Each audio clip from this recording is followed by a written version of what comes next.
The Champions League Matchday 2 is officially over, but the games throughout the last week have been absolutely insane. Last minute winners, tons of upsets.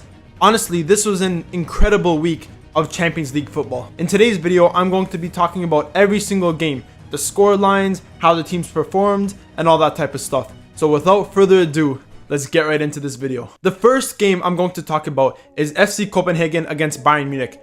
And honestly, this was a much closer game than what I thought was going to happen. Obviously, Bayern Munich do look like one of the best teams in the world, but we've seen this season that they're not invincible.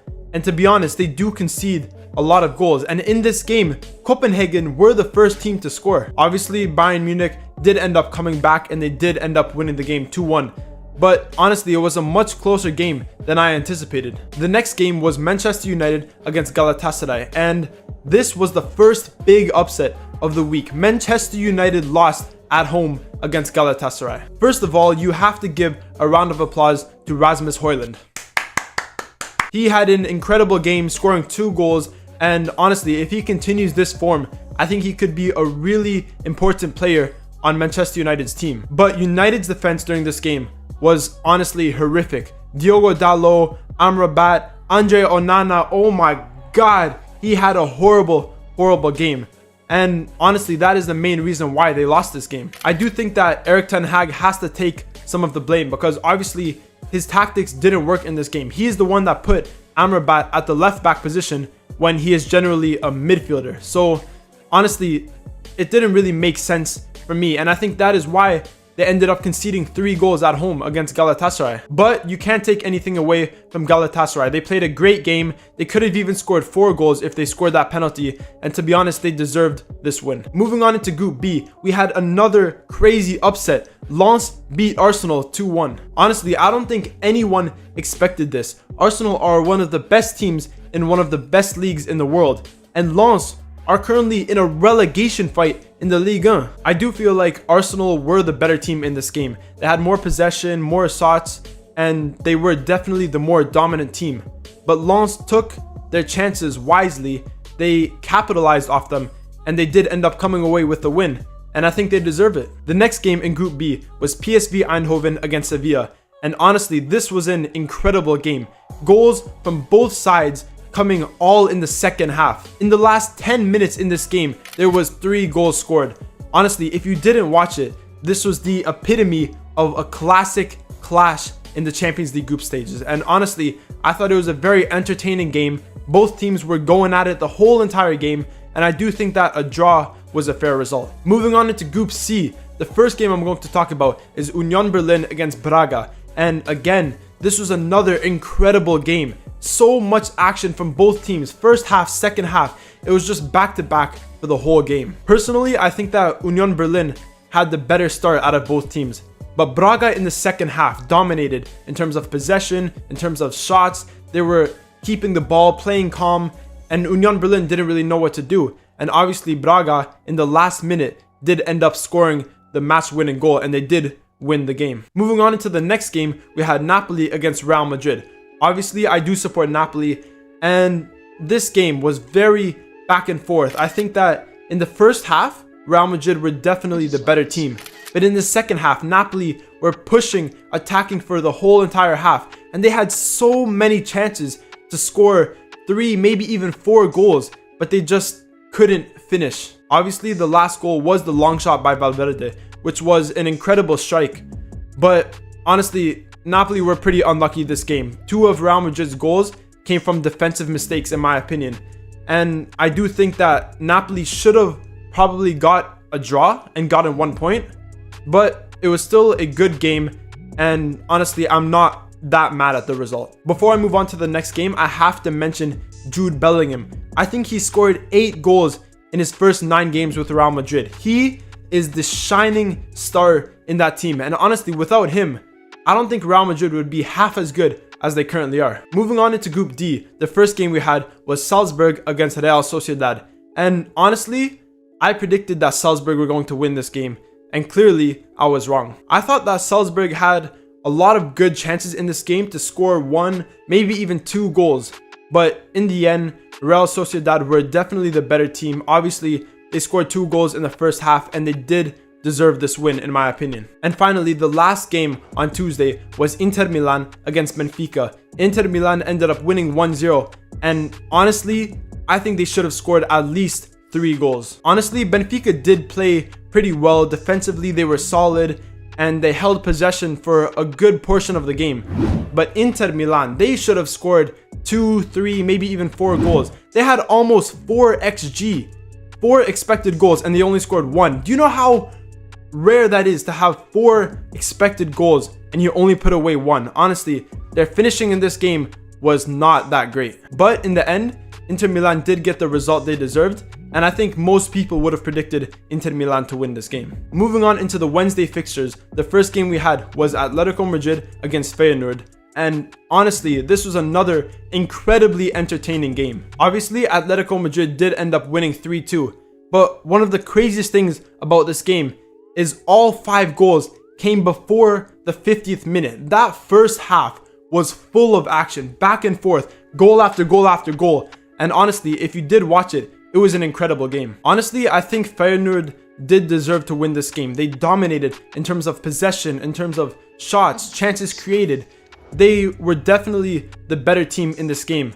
But Atletico Madrid took their chances wisely. They capitalized off these chances, and they did end up winning the game. The next game in Group E was Celtic against Lazio. And Lazio have done it again, scoring in the 95th minute to win the game. Honestly, it just seems like they're living off last minute goals at this point. Celtic were the first team to score in this game. And to be honest, throughout the whole game, they had more possession.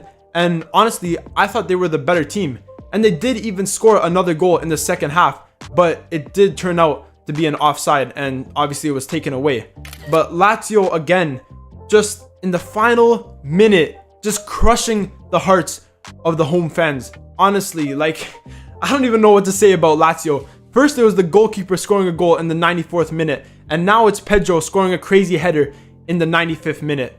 Honestly, Lazio deserve it. Moving on into Group F, the first game we got was Borussia Dortmund against AC Milan. And the game did end in a 0-0 draw. But definitely one, if not both of these teams could have easily scored multiple goals. This game was very 50-50 in terms of possession, in terms of shots. It was a very even game. And both teams had incredible chances to put the game away, especially in the final 10 minutes.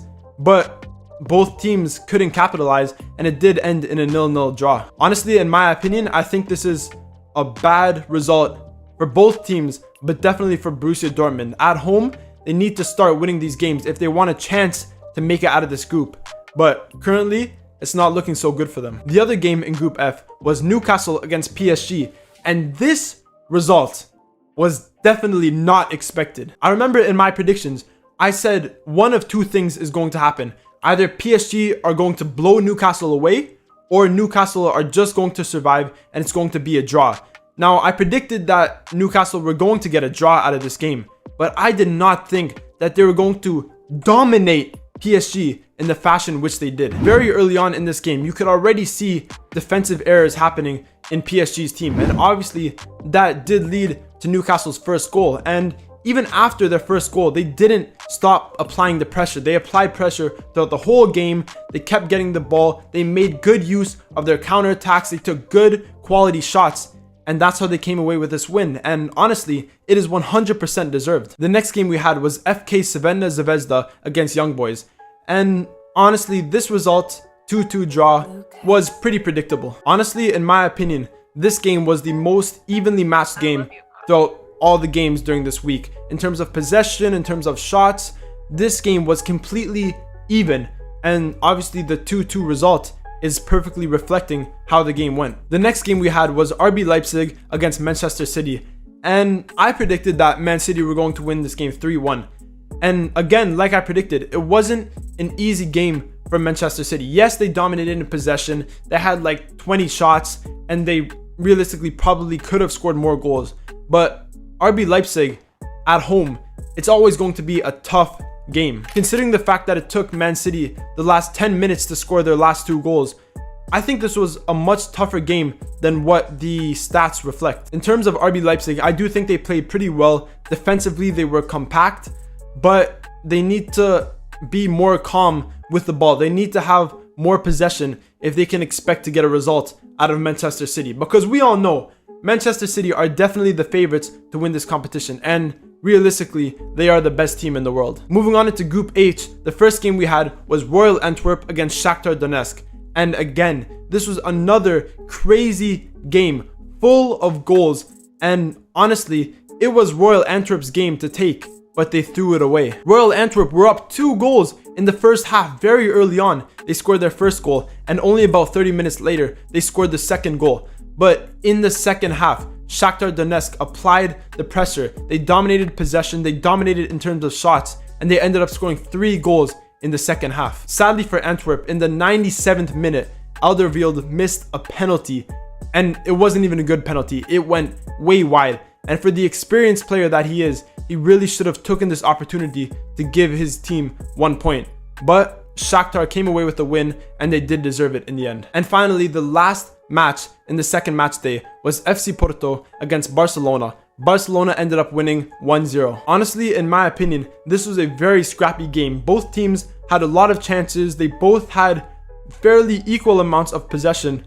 And in my opinion, I think Porto definitely should have scored at least 1 goal in this game. Obviously, they did score a beautiful bicycle kick, but it was considered offside, and obviously the goal didn't count. Barcelona, on the other hand, I think played a good game, but they weren't as convincing as you would think. And I can see why, because Porto, obviously playing at home, it's a very tough game. In the Champions League group stages, Porto is always a tough team to play against. And obviously Barcelona felt that in this game, but they did end up scoring a goal just at the end of the first half, and obviously they came away with the win. And that is the end of this video, where I went over all the Champions League fixtures throughout the last week. The games this week were absolutely incredible. Tons of goals, last minute winners, red cards, penalties. Honestly, in my opinion, the games throughout the last week was some of the best games that I've seen in the Champions League throughout the last few years. And if you guys did enjoy this video, remember to leave a like, comment, subscribe, all that good stuff, because there will be loads and loads of Champions League content coming your way. So stay tuned for more videos.